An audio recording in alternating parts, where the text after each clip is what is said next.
জান্নাত থেকে পৃথিবীতে আসার পর আদম আলাইহিসসালাম এবং হাওয়া আলাইহিসসালামের কি হয়েছিল তা কি জানেন? তাদের গল্পটি কোনো সাধারণ নির্বাসনের গল্প ছিল না। এটি ছিল ইতিহাসের প্রথম এবং সবচেয়ে হৃদয় বিদারক বিচ্ছেদের কাহিনী।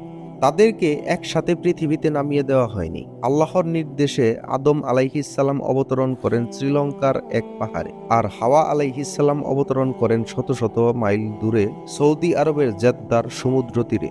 তাদের এই বিচ্ছেদ একদিন বা 2 দিনের ছিল না। ঐতিহাসিকদের বর্ণনা মতে তারা একে অপর থেকে বিচ্ছিন্ন ছিলেন শত শত বছর।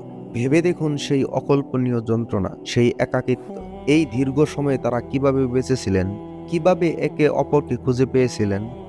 অবশেষে কি তাদের পুনর্মিলন হয়েছিল? কোথায় এবং কিভাবে ঘটেছিল ইতিহাসের সেই সবচেয়ে আবেগঘন পুনর্মিলন? সম্পূর্ণ ভিডিওটি জানতে কমেন্টে পিন করা লিঙ্কে ক্লিক করে আমাদের চতুর্থ পর্বটি দেখুন।